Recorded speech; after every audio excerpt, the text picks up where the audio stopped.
Hello and welcome to Module 6. I wanted to create this intro for you to help reinforce how important Module 6 is. In fact, Module 6, as you may have heard me say in previous videos, is the most important module in this course. It covers key theories behind character design and character composition. And really, if you study and learn this module and all the elements of this module more than any other module, you are going to find success in your character drawing. Of course, everything is important. The things we cover in Module 6 really are the secrets, or the secret sauce, if you will, to creating high-end and professional character designs that have very compelling, very appealing compositions. At the end of the day, we want to realize that when we're drawing characters, we're drawing pictures of characters. And I know it sounds dumb to just say, well, we're drawing pictures of characters, it's obvious, blah, blah, blah. But think about the fact that we're basically creating an image of something. We're not creating the actual thing. And often, we fall into the trap of trying to draw the actual thing as if this were the actual thing. We're drawing an image, we're drawing a picture. And so composition and design really bring things into the realm of images. How do we make a good image, right? How do we make a good picture of a character? So I'm really excited for this module. I'm sure you're going to find great value in it. So let's get started in Module 6. I'll see you in the first lesson. Welcome to the first lesson of Module 6. And in this lesson, we're going to be looking at how to keep your characters balanced. Now, you might find that you are drawing your characters in a way where they seem to possibly be falling over from one side to another, or that they kind of tilt and they just don't seem balanced. And one of the reasons for this is that in general, it's because the head, or the center of gravity in general, but the head is not aligning with the feet on the ground. And whenever this happens, the character tends to seem to be falling over. Now, the simple rule is, if you can remember to make sure that the character's head is in between the legs or in line with a single leg, then the character in general will feel fairly balanced. I'm just going to sketch out an example here. It's a very basic, temporary, rough pose. And here we have our character's head nice and in the middle of the feet, right in between the feet. And you can certainly draw that same head in line with just a single foot. Let's do another example here.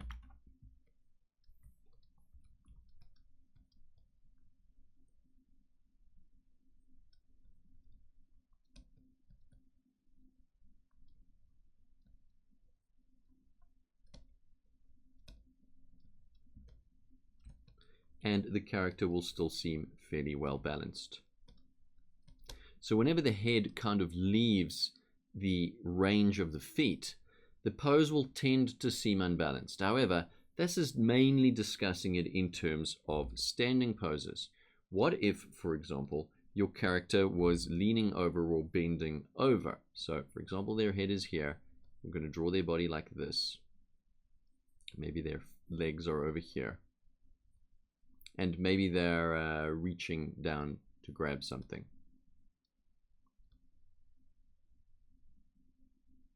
Well, why does this still look balanced?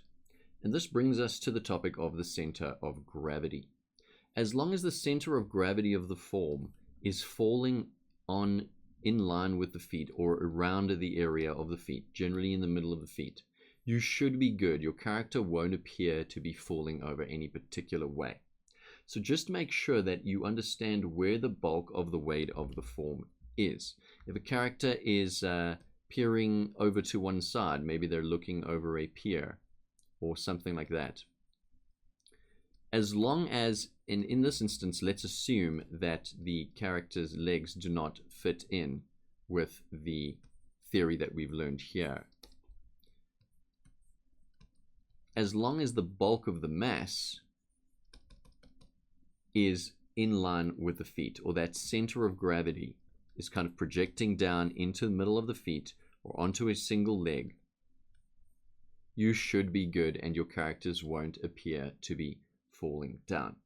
So in these examples here, a good general rule is that we want to try to make sure that the head is usually aligning with the leg or in between both legs. And in terms of bending over poses or poses where the head is clearly outside of the form and not aligning with the legs at all, that the general center of gravity is aligning with the form, right? So that the bulk mass or the weight is aligning down to between the legs or around the leg areas.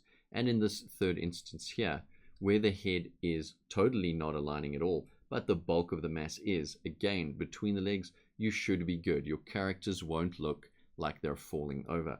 And then you may be asking, well, what about in the instance of a character running or jumping or flying through the air or what have you? How do you make sure that they don't appear to be falling over in that instance? Now, the key really is if you are in fact drawing it in such a way where it's clear that the character is doing an active pose, then you won't really have much of an issue, because the viewer really assumes based on the activity that yes, this character is in motion, and as such it doesn't really need to align. It makes sense based on the context of what you're drawing. So keep these three things in mind and you should be good and your characters won't fall over. This is a nice easy one to remember. Great, see you in the next lesson. Let's now take a look at avoiding parallels and tangents in our character drawings. And when we think about parallels particularly, we don't want to just think of two parallel lines.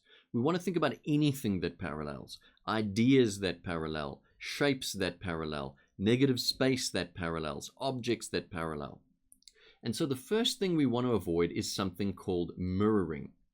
And mirroring is when one side of the body tends to overly mirror the other. So for example, in this basic drawing here, I'm going to create the arms in a fashion where they mirror one another. So pretend I was planning this to be a final drawing and I'm busy doing my dynamic shapes here. I'm going to have this character's arms basically doing exactly the same pose. This is mirroring, right? So essentially the shape here is mirrored on both sides and it creates a visual parallel for the viewer. And visual parallels are really bad. They suck, they're boring, they dull the image to the viewer, and we want to avoid them. And obviously to correct that, we would focus on perhaps making one of the arms do a different pose. So the first thing we want to avoid is mirroring, right? We do not want any mirroring. Okay. Let's put that to one side. The next thing we want to avoid is something called sawtoothing. And sawtoothing is this kind of pattern or shape. And you most commonly see this when people are drawing hair or fur. And the reason sawtoothing is pretty terrible is because it too is also a visual parallel. All of these little triangular structures are exactly the same and they mirror each other.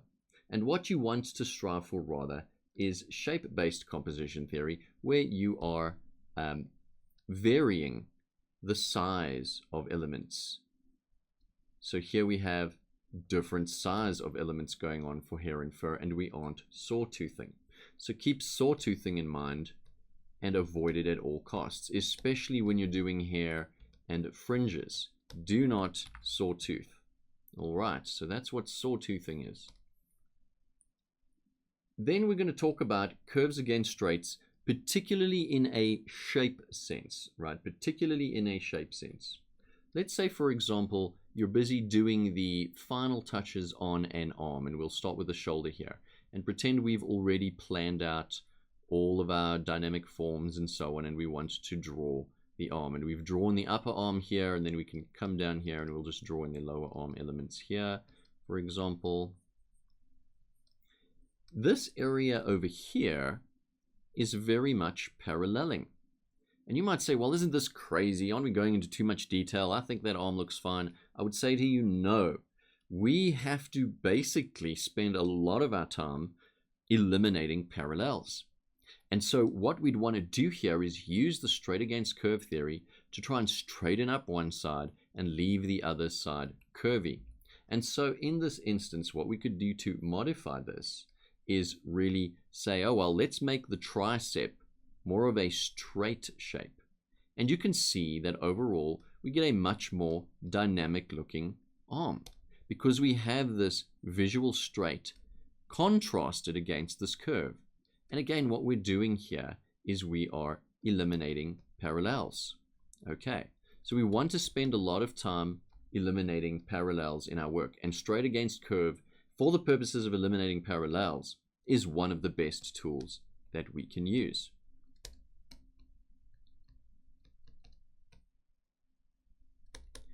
And last but not least, we want to definitely take a position where we are eliminating tangents. And tangents will creep up on you if you're not paying attention to your line overlaps. I'm just going to make all of these a little bit smaller just so that we have a bit more space to draw here. As a basic example, I'm going to draw a tangent of an arm and a shoulder. It's a common area for a tangent to occur. So let's say we have our chest drawing over here. And we're going to put our arm over here.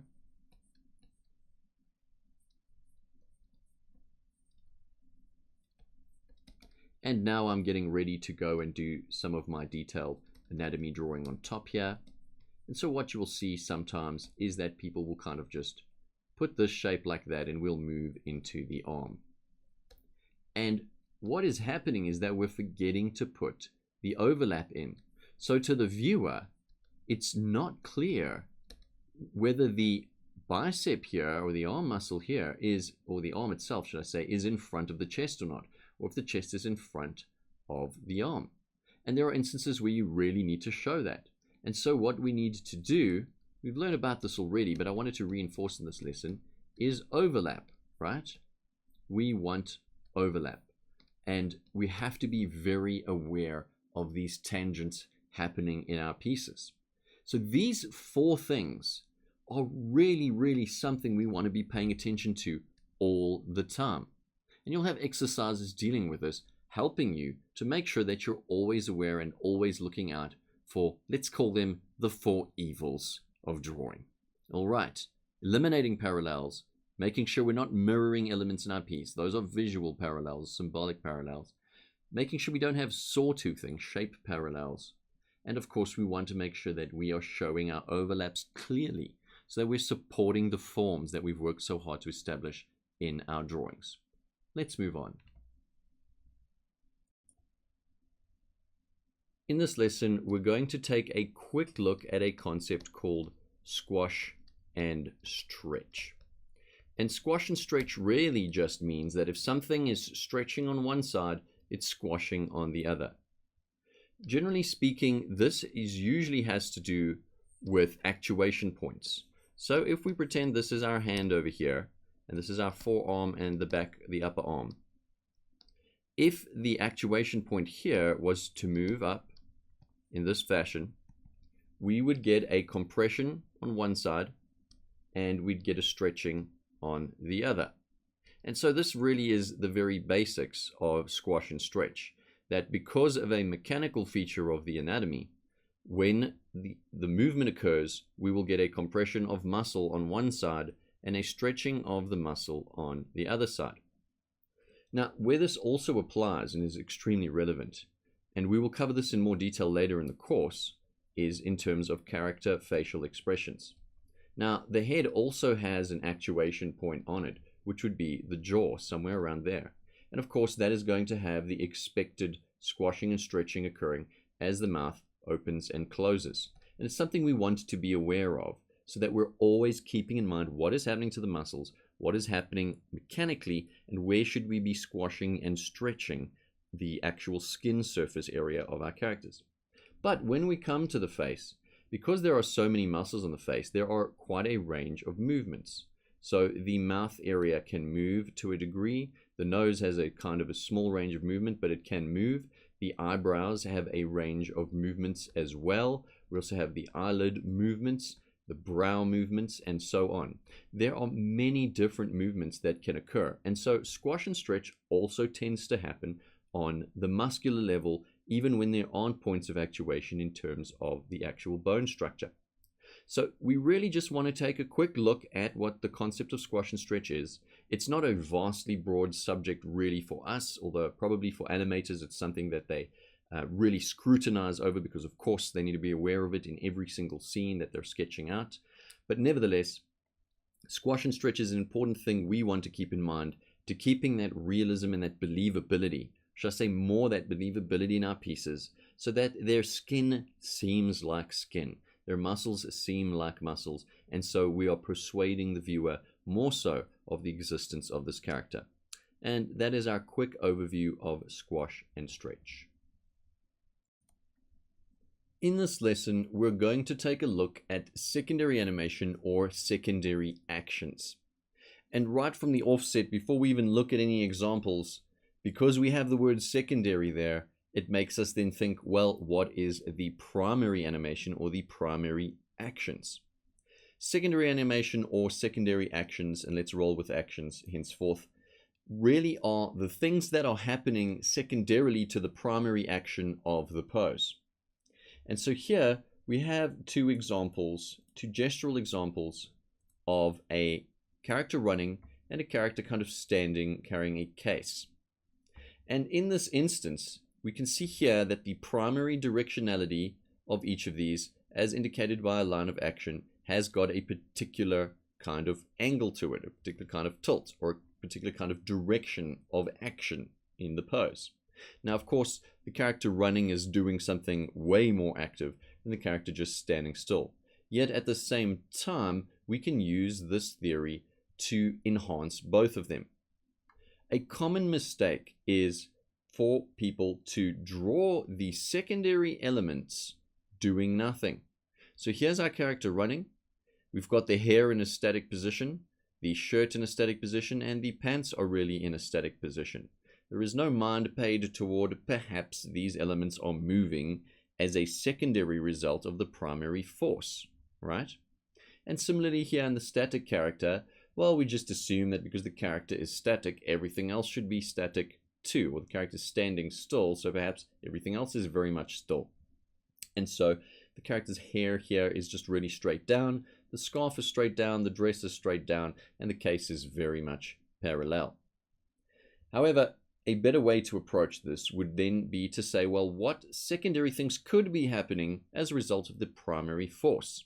So here in the runner, we've got the hair now waving back, and we've got the shirt flicking up back as well, and the pants are now kind of flailing in the wind a little bit.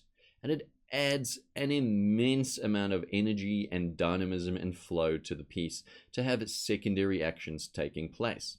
Similarly, in the character that is standing still, it's almost as if we got a snapshot of her in real life. Things are moving, and we just paused that movement in our drawing. The hair is tilted slightly back, and her scarf is flailing forwards a little bit. Her skirt is at more of a dynamic angle and perhaps is affected a little bit by the wind. And we've adjusted the case angle as well, perhaps as a result of how she's balancing the weight in her body. So really, secondary actions are those actions that are secondary to the primary action that is happening in the entire form. The character is punching, a character is fighting, or doing a sport, or running. Even if they're standing in a particular way, we will always want to ask ourselves, what are the secondary actions? Or have I drawn in any secondary actions? Am I drawing things that could have movement, that could have dynamism in a static way? This is extremely important to remember in your pieces, because having secondary elements that are static can really kill all the work you've put into making the primary action dynamic. As a practical example of secondary actions in a final piece, here we have this Blood Elf type character who is casting a spell. The spell is not in this particular drawing because it's in fact painted in afterwards, but nevertheless there is a magic spell sort of happening around this area. And as a result of the force of that spell, we have the character's hair blowing back as a secondary action happening in the piece. So hair is blowing back. But at the same time, she's also moving forward. She's running forward here. So we can see her leg, her one leg down, and her other leg coming forward. And with the other leg coming forward as well, we have a secondary action happening in her dress elements here. In addition, because her body's in movement, when we look at her jewelry, her earrings are swaying and flailing back. all right? And so are these little jewels on her neck. They're sort of at a slight angle. Nothing is really static. And here we see these jewels as well flailing back as the character moves. So there are quite a few elements of secondary actions happening in this particular piece. And we even have some secondary actions happening from some unknown source. We have rocks flying in the background, though that's not really related to the character, but nevertheless, it's still an example of secondary actions occurring here in the dress as well. So hopefully you have a very clear idea of how valuable and useful implementing secondary actions into your work is. And really, you want to include them. You don't want to leave them out. There's something that can really enhance your work. So why would you leave it out? So as we move forward in the course, be very aware of secondary actions and be sure to implement them wherever you need to. I'll see you in the next lesson. In this lesson, we're going to look at some key concepts that differentiate between the feminine and the masculine forms, right? And we want to use these elements to help us make our men look manly, make our women look womanly, or vice versa. You can also cross and mix and match based on the type of character that you're doing, whether they're male or female. However, these are the general rules that we want to follow, or the general guidelines we want to follow and implement in our work when we're trying to have feminine-looking women and masculine-looking men. In addition to that, we're going to look at some key points that differentiate ages. All right, let's get into it. The first thing we want to note is that generally speaking, when we're drawing feminine forms, we want to use softer, curvier lines and generally try to avoid harsh angles in the lines. Similarly with, or should I say conversely, in the masculine forms, we want to have some angles. This adds rigidity and more structure to the look of the line, and so it makes whatever you're drawing with these types of lines look a little bit more robust, a little bit more masculine, a little bit more rigid. And of course, conversely, there's more gracefulness in the feminine types of lines. This is really straightforward, but it's really one of the most important things when you're trying to get a feminine or a masculine look in a particular character. The next thing we want to look at are the differences between the hips and the pelvis width between the male and female forms. As we've already noted in our anatomical forms module, men tend to have a narrower pelvis and women tend to have a wider pelvis. And conversely, women tend to have shorter shoulders and men tend to have more broad shoulders. And so you have this general pattern in the masculine form of broad shoulders, narrow pelvis, and narrow hips. And conversely, in the feminine form, shorter shoulders, wider pelvis, and as such, wider hips. And really, if you just follow this very basic structure, it's a very quick way to have your feminine characters looking feminine and your masculine characters looking masculine. Moving on from that, a critical thing that must be paid attention to, particularly obviously here in the facial area, which is a big focal point for characters, is the neck thickness. When you draw thin necks on characters, very much like here in the feminine side, the head and the neck area, the head tends to look much more feminine. And conversely, when the neck is made thicker and broader, the head looks more masculine. And this is really important, because when you start trying to put a thin neck on a character you intend to become masculine, the masculine character tends to look effeminate or too soft, right? Of course, if that is your goal with the character, then that's fine. But generally, if you're going for a guy, you want to have a thicker neck. If you're going for a female, you want to have a thinner neck. Of course, once again, general rules. The next thing we want to look at is eye size. Typically, and of course we're talking in the context of image making here, we want to have feminine characters or effeminate characters have bigger eyes. And to make a character look more masculine, more robust, we want to have the character have smaller eyes. So this is just another general rule to follow. Bigger eyes are more effeminate, smaller eyes are more masculine. And then of course we move on to nose sizes. It really is a very similar thing, just in reverse. More feminine nose is typically smaller and a more masculine nose is typically bigger. Right. Of course, nothing stops you at any point from mixing and matching these various things. However, if your goal is to have a masculine male form or a masculine female form, these are the guidelines you want to follow. Right, let's move on to age differences, and we're going to take a look here at age proportions. All right, so first on the left, we have a typical 8-head proportioned female body. We've got the wide hips and the short shoulders, but the thing we want to pay attention to is really the general 8 heads proportions going on here. And then conversely, we have another form. It could be a young boy or a young girl at 6 heads only. And so what we've done to achieve this age difference is, generally speaking, compress the torso into a smaller heads amount. So here it's in 3 heads, and here we've brought the age down somewhat. We've put the entire torso into 2 heads. And of course, the other proportions are affected as well. We've compressed them into a smaller heads amount, although we keep the head size fairly similar. Generally, when you want to age characters, the first thing you want to do really is compress the torso. Whether you're going at a character with 4 heads or 3 heads even, or 7 heads, compressing the torso is kind of the first thing you want to do to get that age difference to show. But the other thing you can do, and it looks a little crazy here on the right side, is increasing the head size of a younger character. The minute you increase their head size, they immediately look somewhat younger. In fact, even though these two characters are the same height here, this character tends to look a little younger. If we had to put them in the same world, this character on the right would probably be a little bit shorter and a little bit younger than the character on the left. So we want to keep in mind that when we want to show the difference in ages, we want to start changing the proportions and compressing the torso and increasing the head size a little bit. That's the very first thing. And the second thing is fairly straightforward. That forehead size is one of the biggest indicators of age. So here we have 4 sort of short, roughly drawn diagrams showing the difference that forehead size makes to age. As we get older, our foreheads get shorter. So we start here with number 1 as the oldest character here.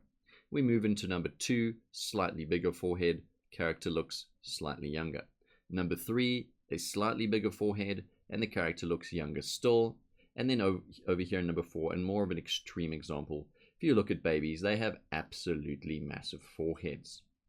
All right, and so it's really just a basic rule to follow. So obviously 3 is more of your teen age group, and then 2 your young adult, and then 1 your older adult, and so forth. And those are some key guidelines to getting gender differences and age differences into your work fairly easily. Let's move on. Welcome to the lesson on the foundations of character design. And I'm emphasizing the word design. It's going to be a bit of a talky lesson, but extremely, extremely important.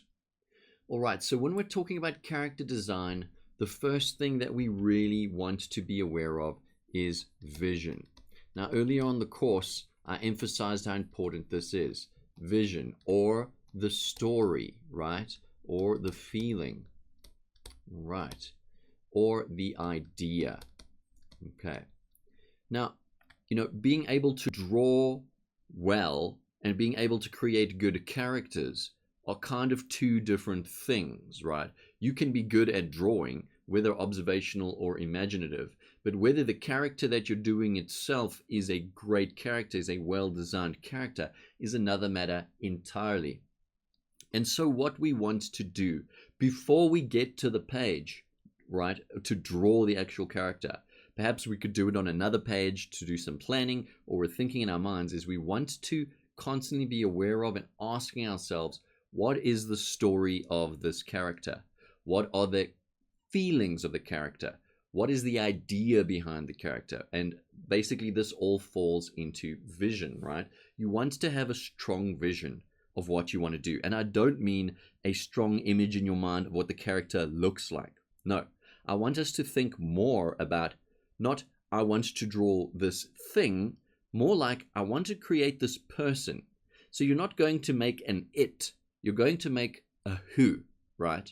And getting into this mode of thinking gives you a far, far, far richer, deeper drawing of a character at the end of the day. You want, ideally, people to look at your work and buy into and believe in the character that you're creating. And in order to do that, you have to already understand who they are as a person outside of the realm of thinking about drawing implementation, and outside the realm of thinking about drawing theory, the implementation of how we draw things. Because here we want to work on our idea. All right. Here's another example for you to think about. If you have a poor idea that is drawn really well, it's still a poor idea, right? If you have a great idea that is drawn badly, it's still a great idea. Maybe the idea is not communicated effectively, but the idea itself is still very good. And this is one reason why I personally believe everybody has the ability to draw, because everybody is creative. Drawing is just really the implementation of this creativity. All right, because we can all think of really good ideas. We can all create really cool characters in our minds.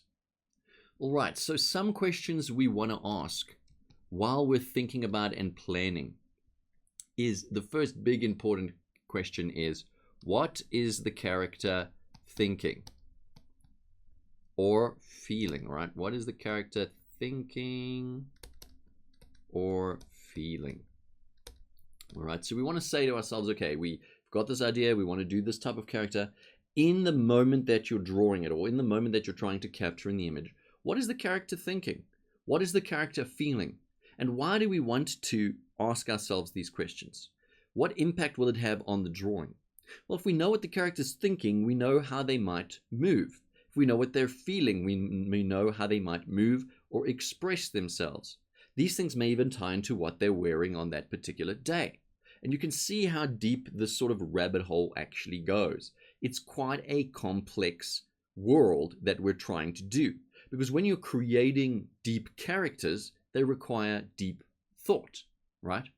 Also ask yourself, what choices is this character going to make in the scene? So for example, if I said to you, well, let's draw a character drinking a glass of water. If you only thought to yourself, character drinking water, then you're drawing what the character is doing. And the best advice you can get when it comes to character drawing is draw what the character is thinking, not what they're doing. So now, if you converted your mind to drawing what the character is thinking, why are they drinking the glass of water? Are they thirsty? Is it water? Are they famished? How are they feeling as they drink it, right? And that might change subtleties in the piece, how they hold the glass, what the expression on their face looks like. Are they really thirsty, or are they just having a light drink? Are they at a restaurant, or have they just finished running a race? And this impacts so much about how we implement in our drawings, right? How we implement what the characters are thinking and feeling doing the drawings. Right. Other questions to ask are, who are the characters? Who are they? Do they have names? Right? What are their aspirations? And knowing this helps you, again, flesh out what they wear, how they move. For example, you might say, well, what is all this that he's talking about, saying how they move? Does that really impact anything? Of course it does. Think about this, for example. You notice a man at the mall, and he looks kind of sad. You've never met him, you've never spoken to him, he doesn't appear to be crying, but you're quite certain that this person is down, perhaps down on his luck. And what tells you that? The way the character is moving. Perhaps his shoulder positions, right? Perhaps his head position. Perhaps his arms are hanging very parallel at his sides and he's moping about, right? And why is his body doing that? Because of something going on in his heart, right? Something going on in the inside of him. And so if we get into the hearts of our characters, we're able to draw their outside movements and their outside posing to reflect what is inside. And that is just some of the magic of character design, where we are able to draw characters that are believable because they have this heart to them, right? They're not just drawings in a sense. They're kind of images of characters that could very viably be real, right? And they have a world and a story and a life. All right. So the other thing here is that you want to get the feeling. Get the feeling. Feel what the characters are feeling. Consider their purpose, right? So let's put that here. Feel what the characters are feeling. And also consider their purpose. And you'll find when you feel and you're trying to feel what the characters are feeling, you kind of take on the role of an actor or an actress, right? Where you have to kind of become something else to make people buy into this character or the story you're really telling with the character. So you can see that story, feeling, the idea, the emotions behind what you're doing are extremely important, and they add so much value to your drawing beyond just your bare drawing skill, just beyond your ability to implement anatomies and workflows and all of these various other things. Something else that we want to think about, though, is once you start getting into this mode of getting ideas and visions and stories and things like that, we tend to do work that is quite cliched, right? It's quite cliched. Okay, let's just see here. Cliched. All right, don't know why I did a small h, doesn't matter, right? We tend to do work that is quite cliched. And what we want to do is avoid this. Because a cliche in itself, a cliched idea, for example, a wizard that kind of looks like Gandalf, it's very much a cliched character.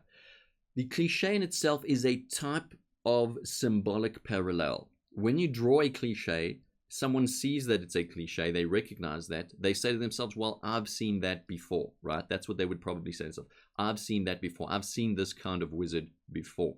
And so what they're doing is they're imagining the wizard they've seen before. They're imagining your piece. And those two images in their mind are very much like two parallel lines, okay? And as we know, in character design, we hate parallels.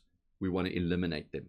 And so what can you do to take ideas that you love? You want to do fan art of your favorite characters. You want to do new ideas. But you do love wizards and you do love fantasy for argument's sake. What do you do? And the key is to take that particular genre and ask yourself, how can I add a twist, right? How can I add a twist to it? How can I mix it up so that it becomes something new, right? That it is no longer a parallel. So that's really where you want to go. You want to bring a kind of symbolic asymmetry to the idea. And the things we've been talking about in this lesson, do not underestimate them. You really can't get away from thinking about how the character's feeling and so on, their story, their feeling, the world, the idea, and all the various things we've touched on, and then still expect the piece to be really good and really engaging for viewers. You know, when people look at images, something you as an artist must recognize is that the consumption time of an image is very short, right? You look at an image and perhaps in even 1 second, you may click to the next image. And so we as artists have a very small time frame to kind of try to capture the imagination of the viewer.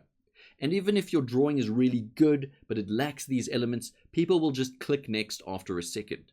And what we really want to do is try and extend their viewing to 2 seconds, 3 seconds. Maybe they download and save the image. Maybe they like the image. Maybe they add you to their favorite artists lists on whatever platform you may be on. Maybe they remember you. And the way we do that is, don't just give them a good drawing. Give them a world and a character and a who that they can believe in. All right, I hope I've been emphatic and I hope you're starting to see a picture of how important this stuff is. Let's move on to the next lesson. In this lesson, we're going to be learning about character composition focal points. All right. Now, if you've ever done photography before, you've learned anything about art, you may have heard of this rule of thirds, right? So the picture plane, as they say, is divided into thirds, and the areas here where the lines intersect are considered good locations to put focal areas of your picture. So I'm going to do just a very basic environment. Let's put a mountain up here, and we can put a sun up here. Why not? And that would be considered a pretty reasonable composition because we've positioned the peak of the mountain there on that focal point. And we'll just do some background mountains here, and we'll just add some extra emphasis there. But really, it doesn't matter. The point is that we have a system, which is the page or the picture plane here, to help us calculate where the good focal point areas are. Now, of course, this is one system. There are a few systems you can use to do this. But what we're doing is we're saying, all right, we're going to divide the page into these thirds, and wherever there are intersections of these third points, we can put focal points. And then you can build systems where you can re-divide the page into more squares and find new focal points and have a 1, 2, 3 system of focal points going, and so on and so forth. But the problem with this type of compositional system, which is a page-based compositional system, because this picture plane area in red, the border, is our page, is that we cannot use this type of compositional system to compose the character's composition. Now, sure, if we're laying out a character on this page, for example, yes, it would be a good idea to perhaps put a character here, or put a character here if this were vertically, and we could have the character standing over here and so forth. And that would be fine because we're laying them out based on the rules of the page. But how do you compose a good character? Now, of course, there are quite a few theories to that.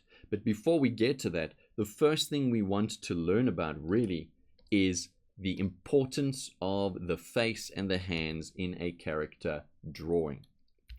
The head of a character is always our number one focal point. It is always our number one focal point, regardless of what is happening in the rest of the form. The head is always the number one focal point. And the secondary focal point really is the hands. The hands are always our number two focal point. So the reason for this is because when we see other human beings, we tend to look immediately at their heads first. Perhaps they're talking or they're saying something, and then we look at their hands. What are their hands gesturing toward? What are their hands doing? And so we tend to ignore, in some senses, what's happening with the rest of the form. That doesn't mean we can draw it badly or ignore it, certainly not. But the focal points of the piece tend to be primarily the head and then the hands. And so what does this mean for our practical implementation of drawing? Well, it means, one, that we want to draw the head well, right? Draw the head well and draw the face well, okay?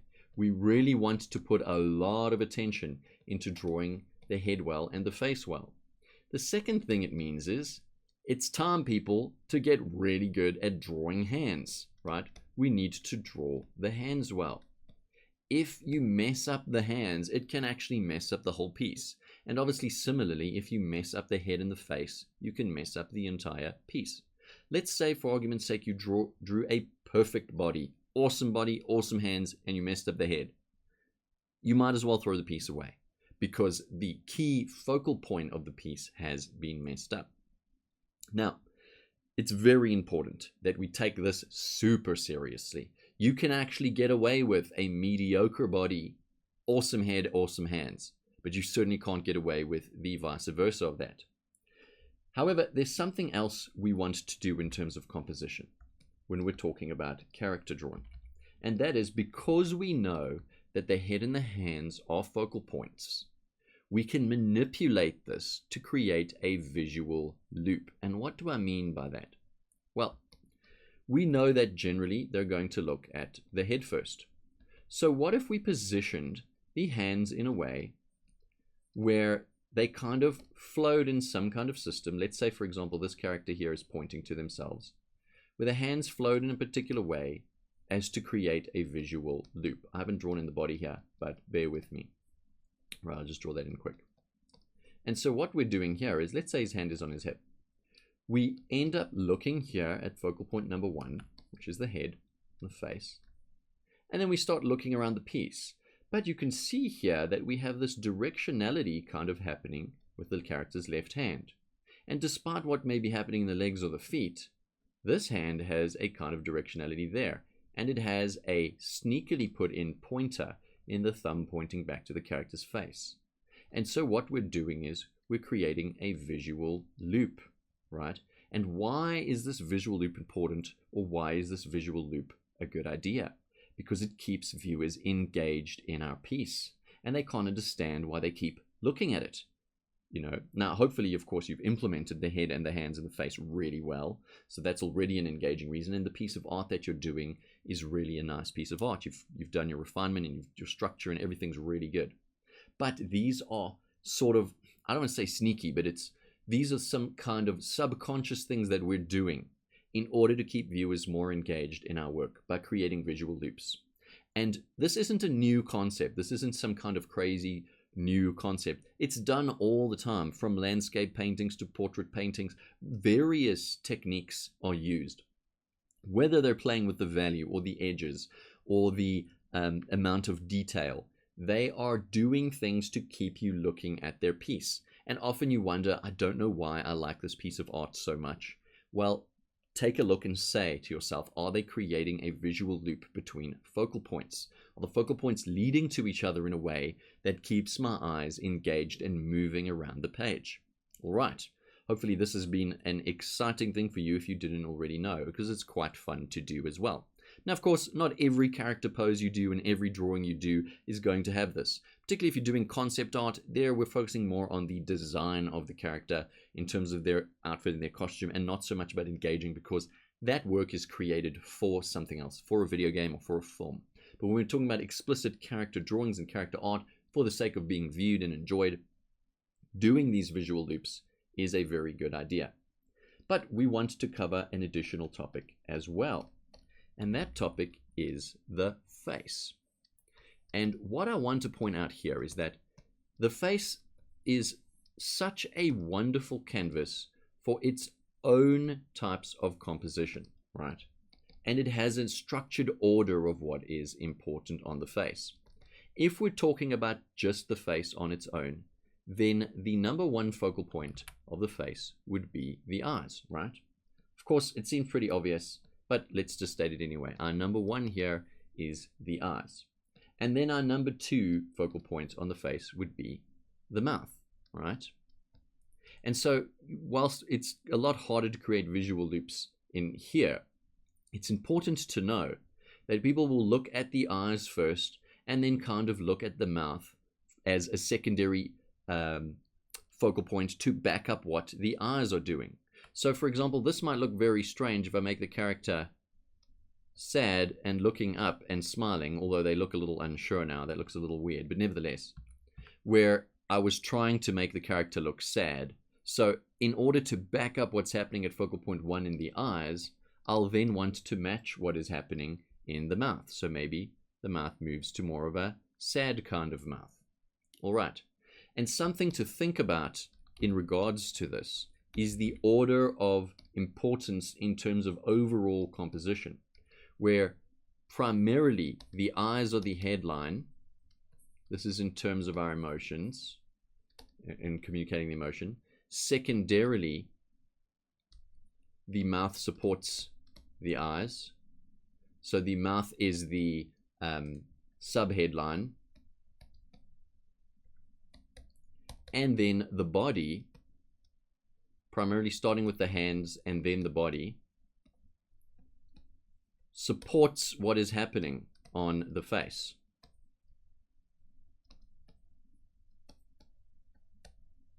All right.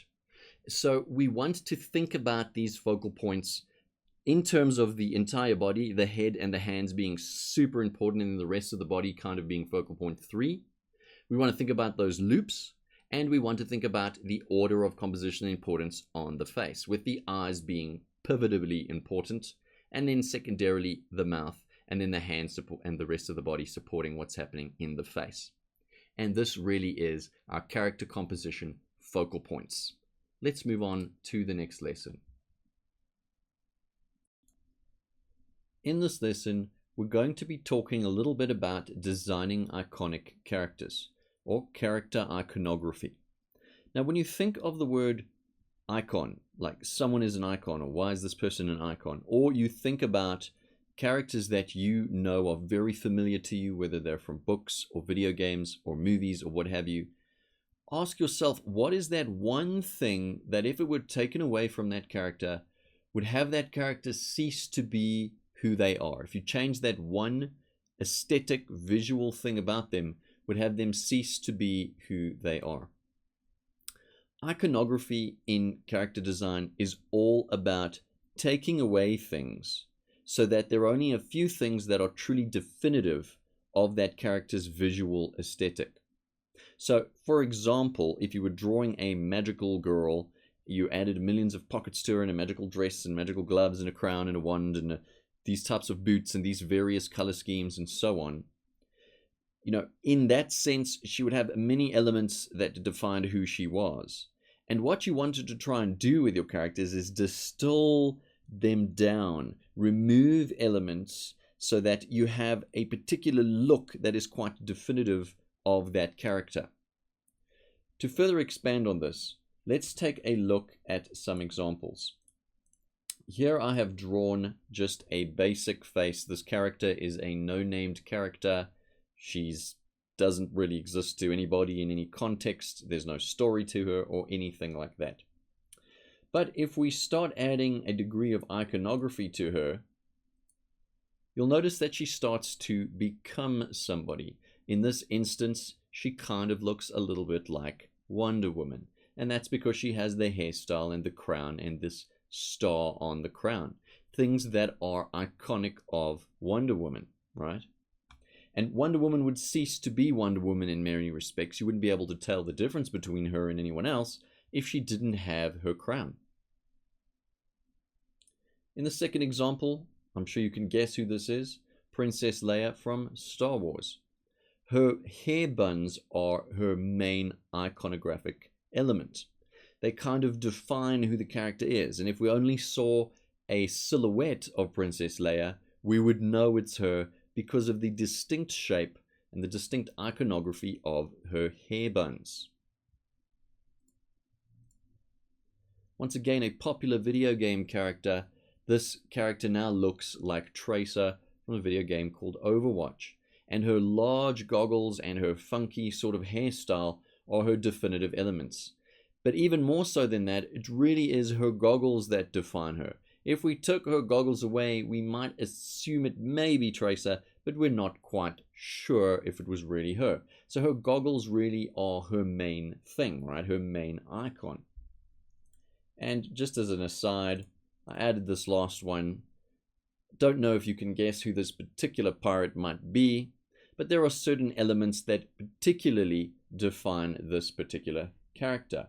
And if we add just a small splash of color to this particular scene here, we start getting a picture of another very popular icon, right? And that, in that sense, is using color as well as design elements for the iconography. So going back to the beginning, about designing iconic characters and character iconography, the short version of it is really that when you're designing characters and you want your characters to be unique or iconic, particularly your hero characters or your main characters, what you want to strive for is not adding elements to make them more unique, but seeing how many things you can remove in order to distill the character down into a purest, the most pure form of themselves, that were you to remove that one thing, they would cease to become that character, but as you add that one thing in, they become the character who you've designed them to be. So the question we want to ask ourselves when we're designing our own characters is, what one thing, if I removed it, would have my character cease to be iconic, or have your character cease to be the character you've designed them to be? So focus on distillation, if you will, not adding millions of details that are perhaps frivolous or meaningless. All right, that is the end of this lesson. I will see you guys in the next lesson. In this lesson, we're going to learn about shape symbolism and how it relates to character design. Now, the basic shapes of square, circle, and triangle have certain sort of almost embedded meanings in us. They mean particular things to us. And when we apply those general shapes to our character designs, we can imbue our characters with those particular meanings as well and utilize the shape language or the shape symbolism to reach our ends in terms of our drawings. Let's first take a look at the humble square. And the square is symbolic of, amongst other things, strength, trustworthiness, dependability, and power. Squares and square shapes like rectangles and other similar shapes seem to be strong, robust, durable, and so forth. And when we imbue our characters, particularly our character heads and their body shapes, with this type of shape, square, they seem to be strong, reliable, and dependable characters. When we think about circles, we get a completely different vibe. They're curvy, they're round, and so we think about things like friendly, soft, cute, gentle, kind even. And round shapes are usually used on characters that are very friendly or huggable or cuddly, the good characters or the cute, sweet characters.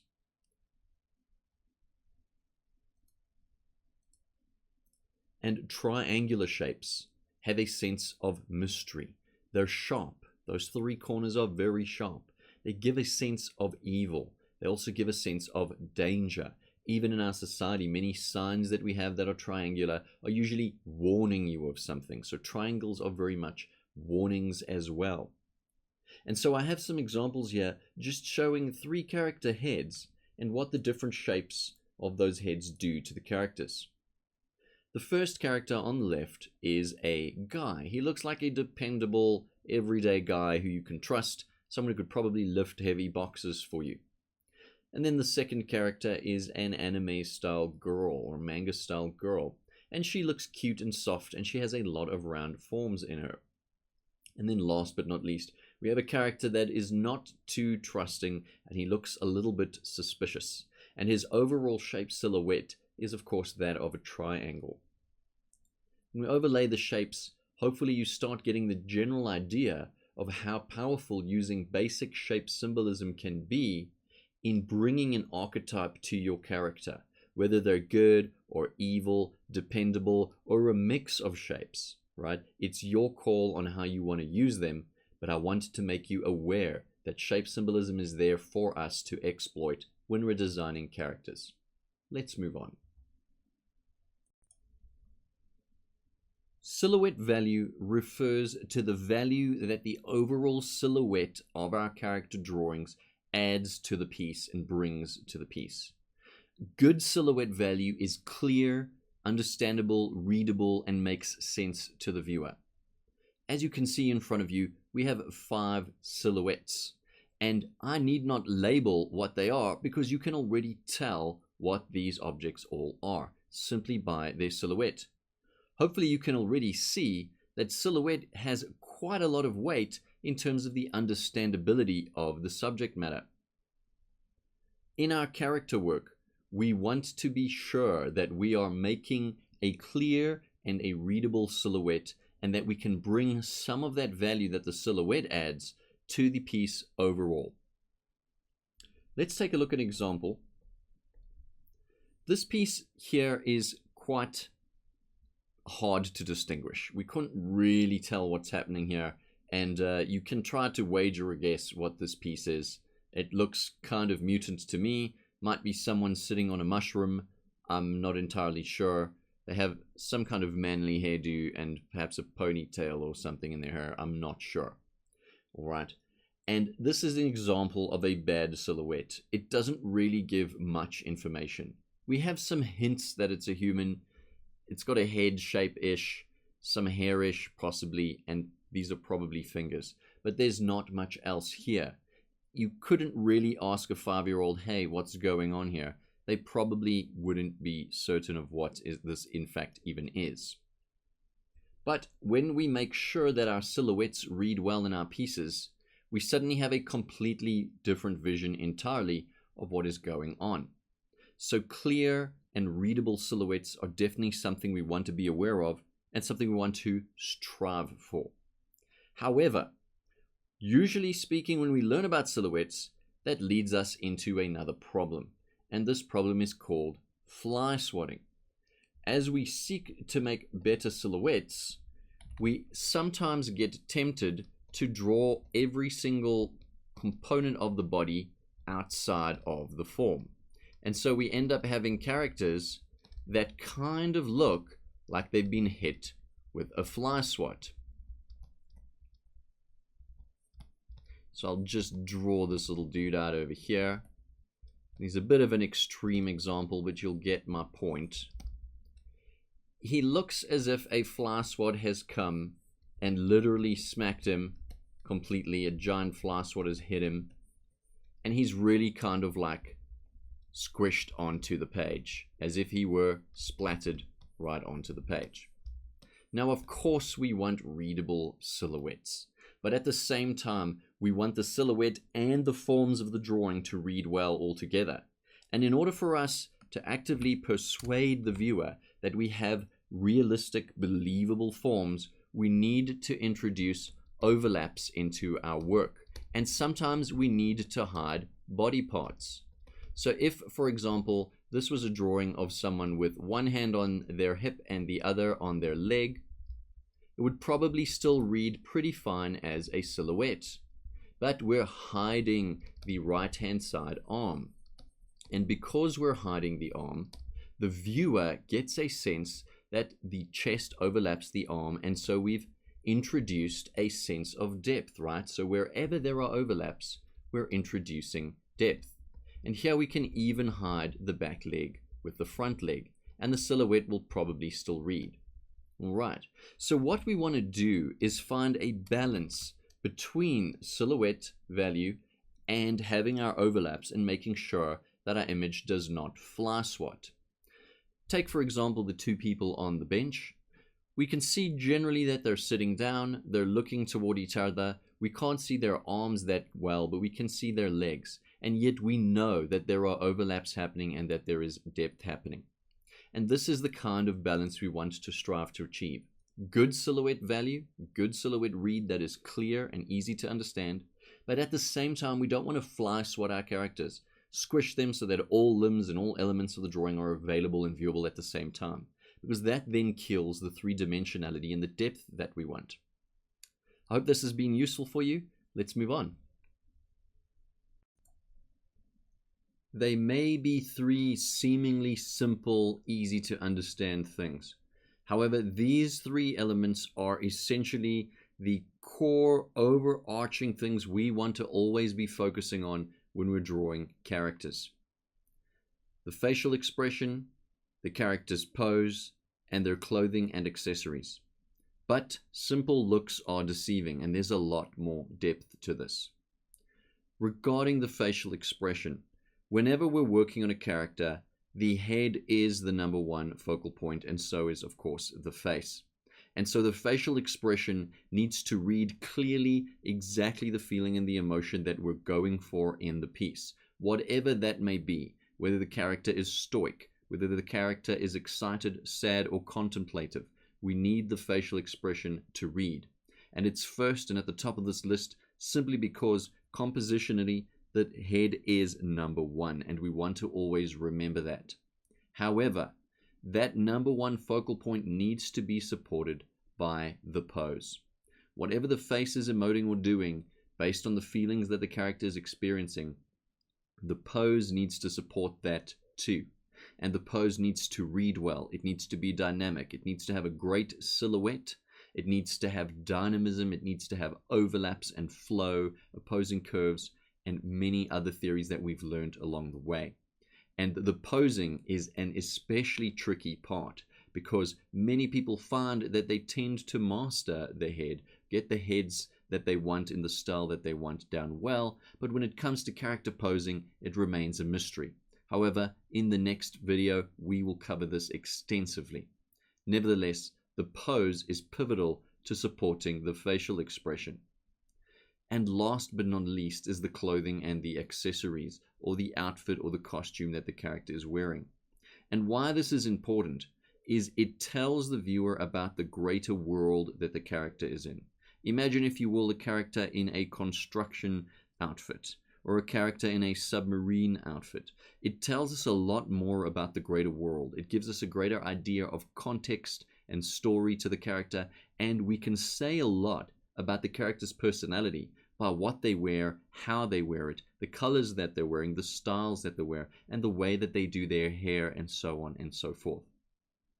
When you are designing characters, make sure that your workflow order in your mind in terms of the ideation of the character is making sure that facial expression reads, making sure the pose supports that facial expression, and then making sure the clothing and accessories also tie in.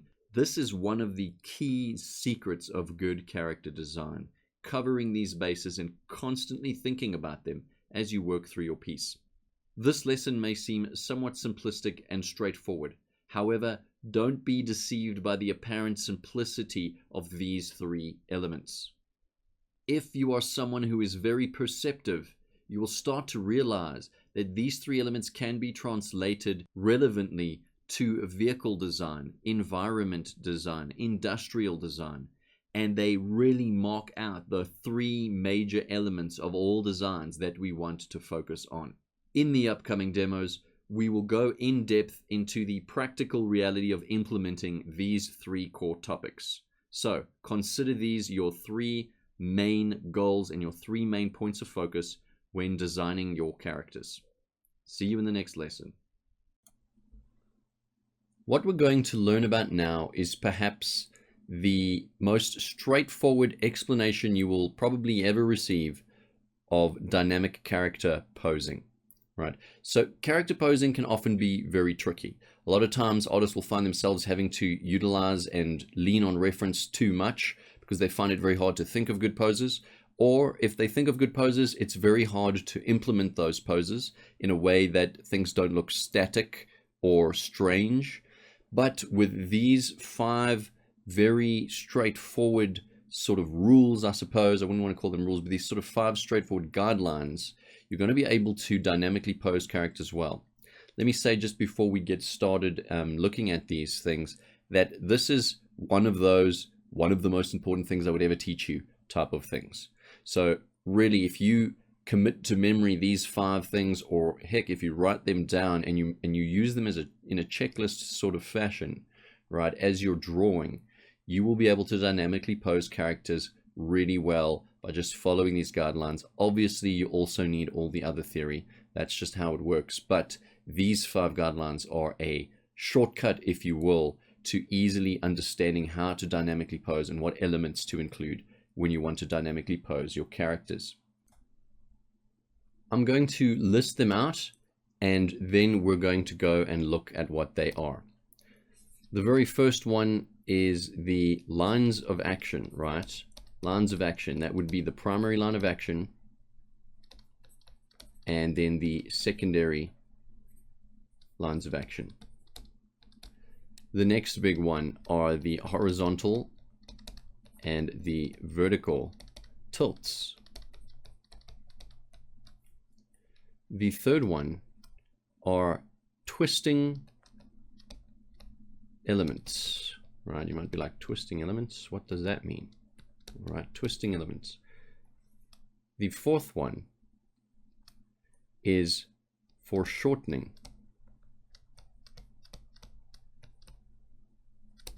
All right, and the fifth one is multiple object overlaps.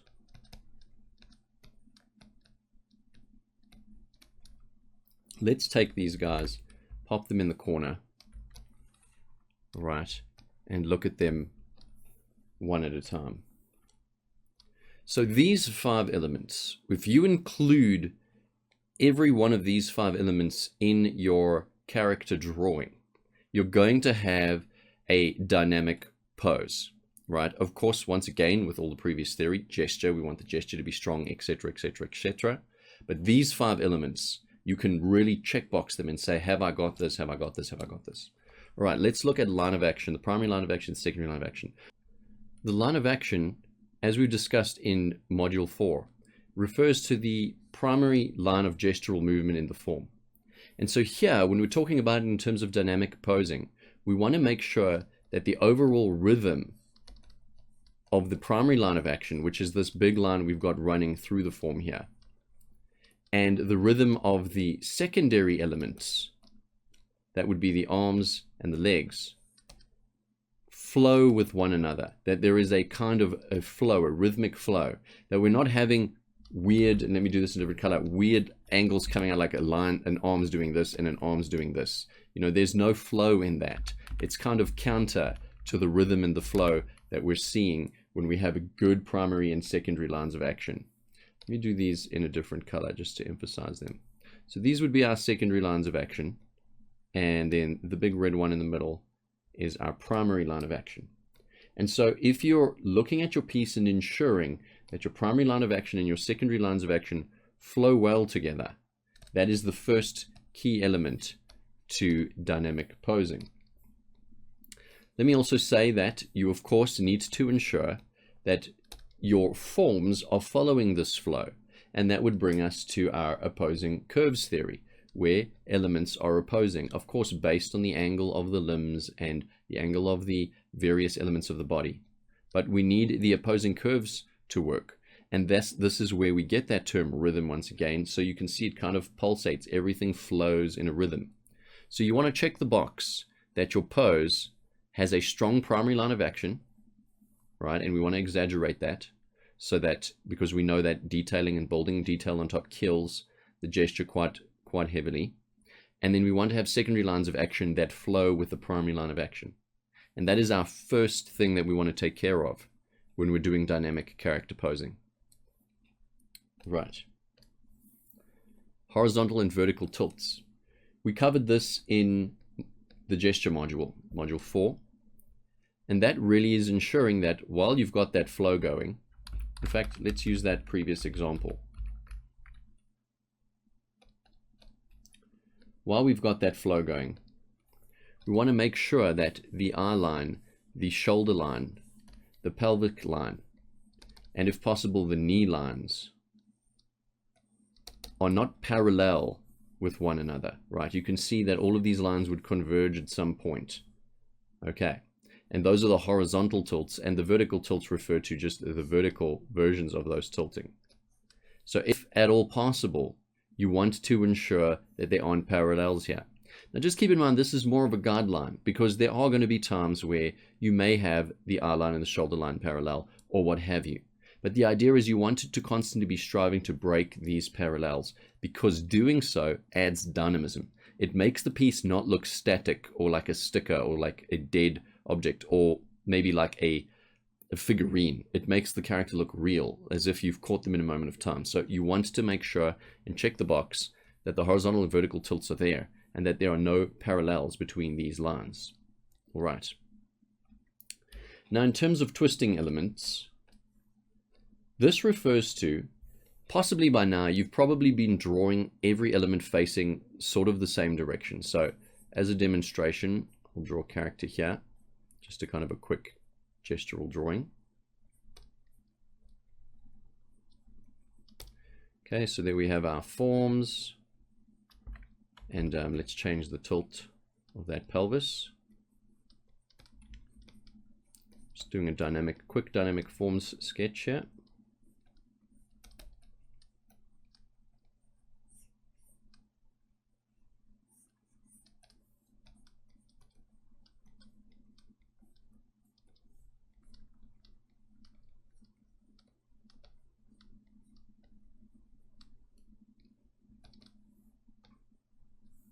All right, and now in this example here, we've got the head facing this way, the chest is facing this way, right?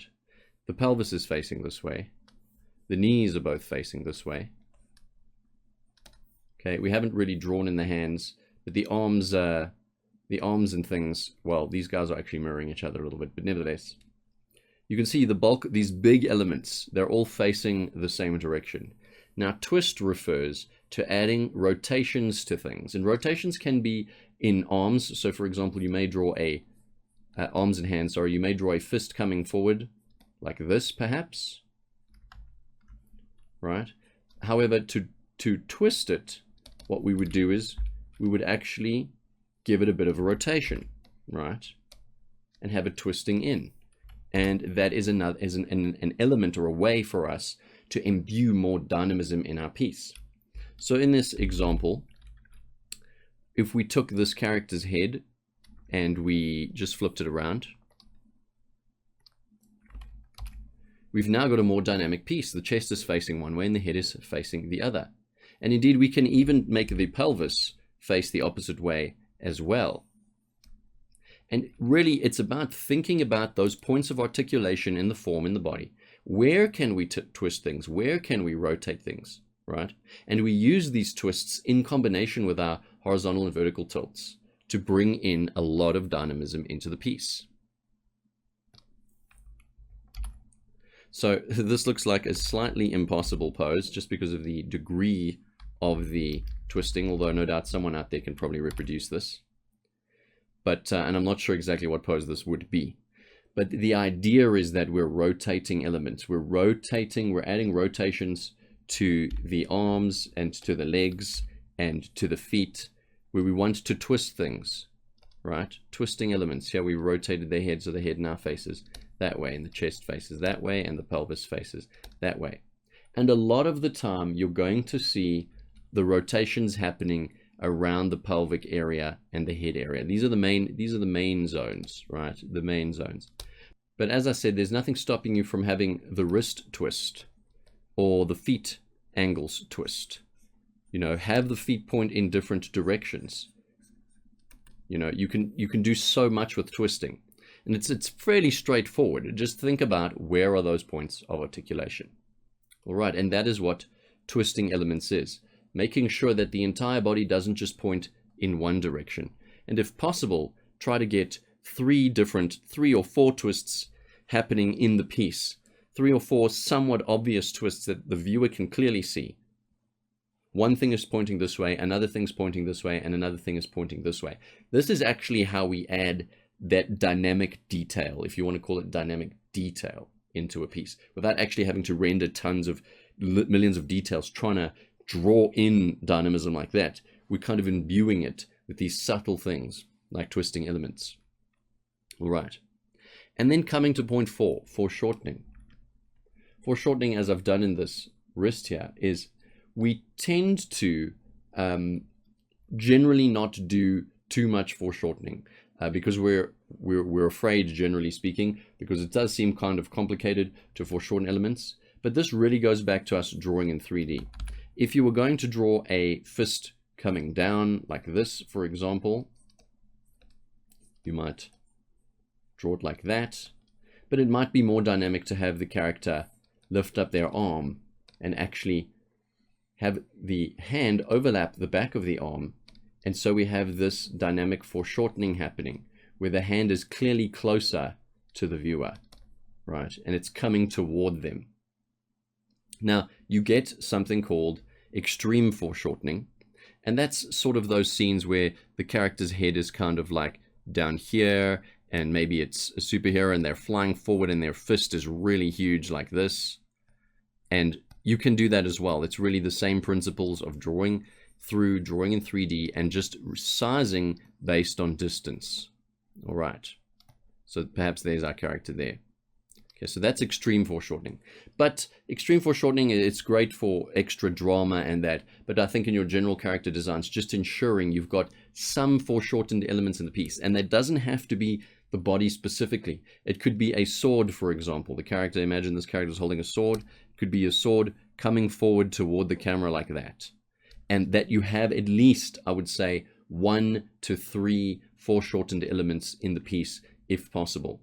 And again, this now adds additional dynamism to the piece, because not only do you have a character in a scene, but there's things showing depth in the scene, things coming toward the camera and showing that the character may be further back or further forward or what have you. So foreshortening is our 4th really important thing we want to be implementing in our character posing.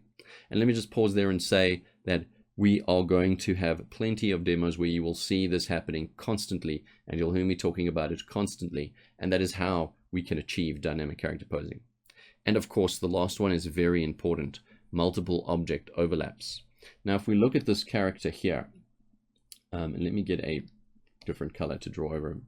If we look at the character here, at least in this dynamic view, we have to ask ourselves what is overlapping. Well, obviously there's not a lot of details here, but really the only overlaps I can see is the head over the neck and you know, okay, assuming the sword is here, the sword overlapping these elements of the body, and that would only count as 2 overlaps, and that's quite terrible. We want to have multiple object overlaps.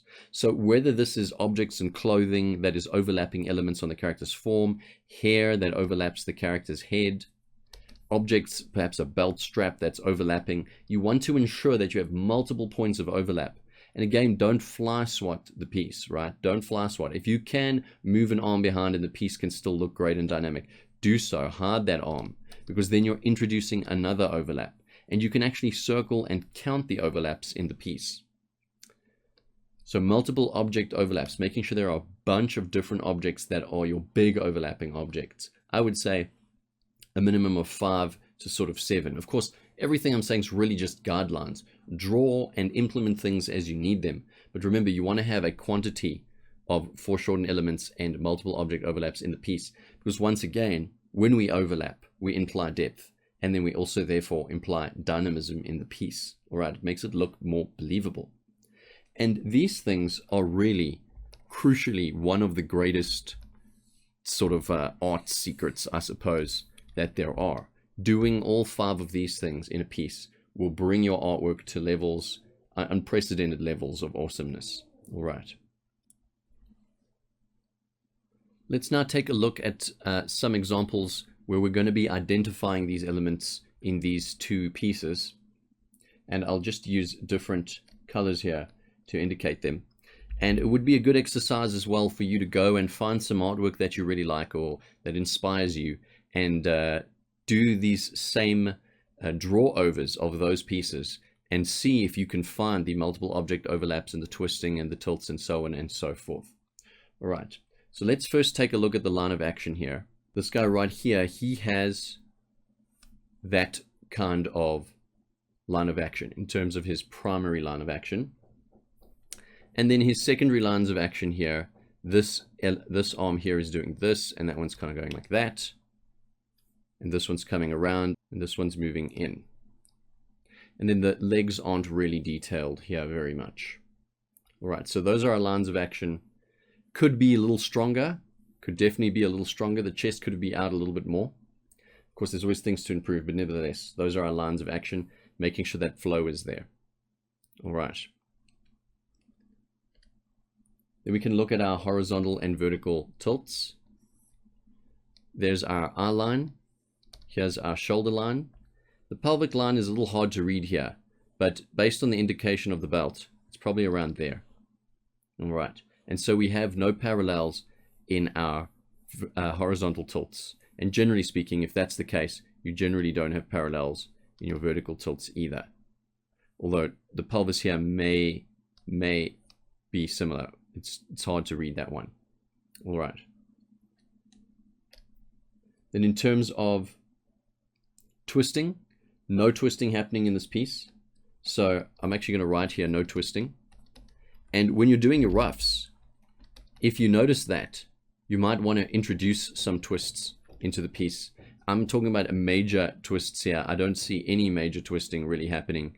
His head is tilted a little bit. You could argue that that's a slight little bit of a twist. But generally speaking, I would say that there's no twists, major twists happening. The wrists aren't twisting either on the hands. Okay, so take a note of that on your pieces, because it's something you can improve and something to definitely improve on in the rough stage. All right. And foreshortening.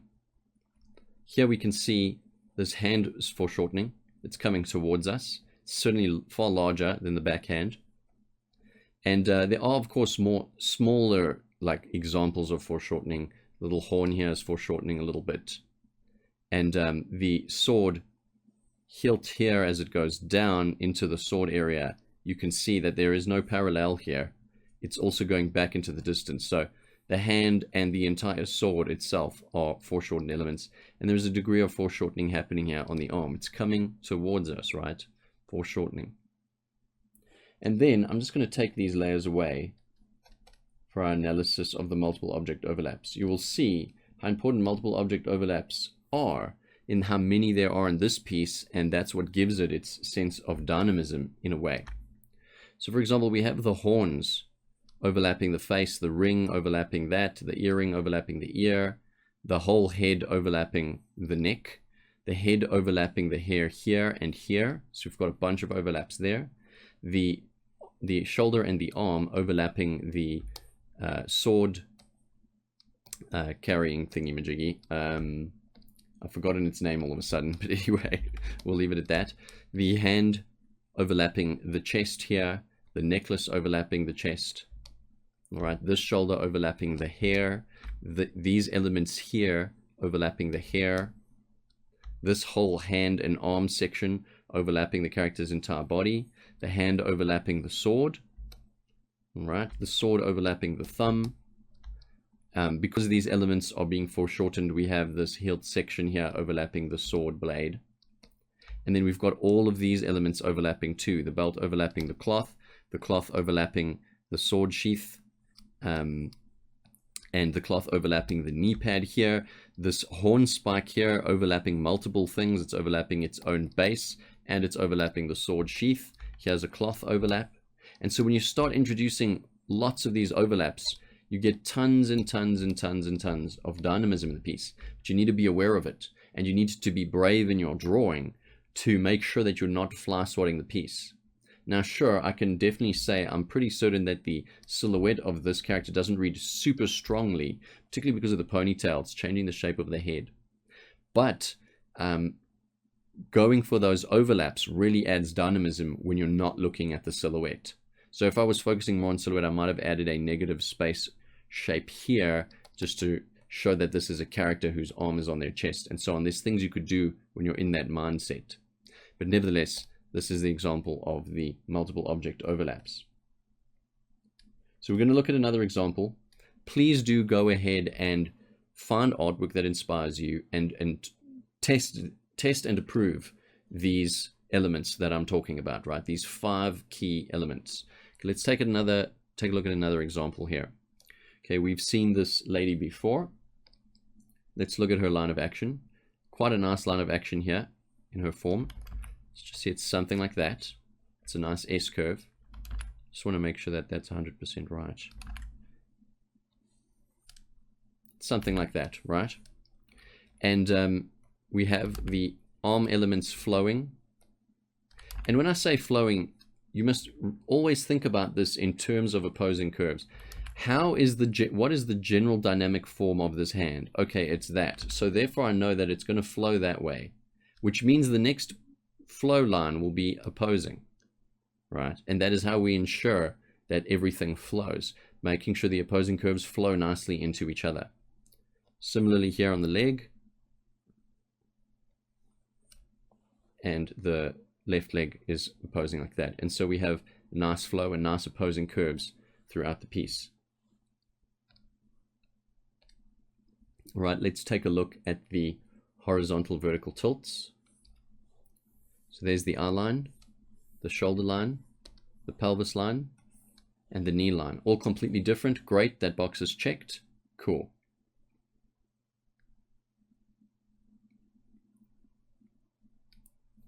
Right, twisting. So here we have kind of a dynamic degree of twisting. Her chest is twisting this way. I'm kind of trying to draw a 3D arrow there. It's sort of facing towards us, her chest. Her head is facing 3/4 to our right. Her pelvis is facing 3/4 to our left. Now here's an instance here on her foot where we could have actually added additional twisting. The foot could have come down more like this. And you can see immediately as I twist it, it actually looks better, right? It would have been better if I had gone thoroughly through the twists and contemplated what was happening.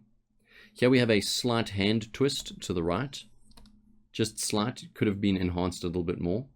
And here also the hand it doesn't actually seem like it's twisting that much. So this seems like another lost opportunity where this hand could have twisted a bit more to the right for that extra added bit of dynamism. All right, so those are our twists in the piece. And then in terms of foreshortening, we have this knee coming forward and then the leg trailing backwards. We have this hand coming forward and some foreshortening happening on this arm. This hand is foreshortening forwards as well. All right, so it's coming forward in space. And it looks about it. It looks about it for the bulk of the foreshortening. We could argue that this piece of hair is coming forward as well. All right, and last but not least, let's move to the multiple object overlaps. And so here we have just tons and tons and tons of them happening. The ear over the hair, the earring over the ear. Let's just zoom in here. The head over the neck, the necklace over that, this piece of hair over multiple objects, the hair overlapping itself at multiple points, this piece of hair overlapping the arm, this arm overlapping the hair, this hand overlapping the dress overlapping the knee, the front knee overlapping the back of the legs, this dress overlapping that leg. So you can see there are sort of major and minor overlaps happening. This overlap here, these are minor overlaps, the clothing overlapping the breasts, the chest area, which would be a major overlap overlapping the hair in the background, a minor overlap of this ornament on her arm. So you can see there are multiple object overlaps happening in the piece. And these, once again, they really add that dynamism. Here, this piece of cloth is overlapping the background piece of cloth, and the foot is overlapping the back of the dress. And, you know, no doubt there are far more as we work through the piece. There's quite a few of these instances of overlapping happening. All right. So that is fundamentally the end of this lesson. These 5 key elements to dynamic character posing. I don't think that it has ever been stated this simply and this straightforwardly, so to speak. But nevertheless, here you have it. Follow these, check the boxes, and you can create dynamic character poses out of your mind. All right. I'm not saying to forego reference. Sometimes there are very complex poses that you're really going to have to reference. But for the most part, if you follow these guidelines, you can draw pretty much most common poses, most common actions when you have these 5 elements, these 5 tools at your disposal. All right, we've got a bunch of demos coming up, but we've still got a few more theory lessons to go. I'll see you guys in the next lesson. Here's a phrase I don't think you expected to hear in the course. Use all of the buffalo. Now, what does this mean? Well, let me first tell you where I'd first heard this from. A friend of mine a few years ago was telling me about a particular podcast he had heard with a particular director, Brad Bird, who worked on The Incredibles at Pixar. And he's one of the top dogs there. And at that time, apparently in this podcast, I think he was talking to his animators or his artists or something like that. And he was telling them to use all of the buffalo. And this reference to the buffalo comes from the American Indians who would never leave any part of a buffalo that they had killed go to waste. So they'd use, they'd use the skin for clothes, they'd maybe eat the meat, they'd use the horns for this and the hooves for that and the bones for this and that. And they used all of the buffalo. They never let anything go to waste. And I really wanted to tell you guys about this, because what it really means for us is use all the elements of theory that you know. Use every trick in the book that you have to make your artwork amazing. So when we think about this, for example, something simple, let's say drawing in 3D, we want to look through our piece and make sure we've drawn everything in 3D. Let's not draw anything flat. And if we have drawn something flat, we've wasted some opportunity, right? We've wasted some piece of the buffalo that we could have used, right? So we want to try to not be wasteful. We want to use all of the buffalo, so to speak. So when we know about horizontal tilts and twists, and we know all the various theories that we've learned so far, opposing curves and line weighting and being loose and so on and so forth.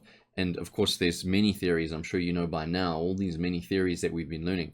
We want to use all of them, and we want to push our story of our character, because story is another piece of the buffalo, and feeling and emotion, it's another piece of the buffalo that we want to use. We want to use every element we possibly can to make our characters really, really great. So I wanted to share this with you. Hopefully it's useful to you, and you'll remember it.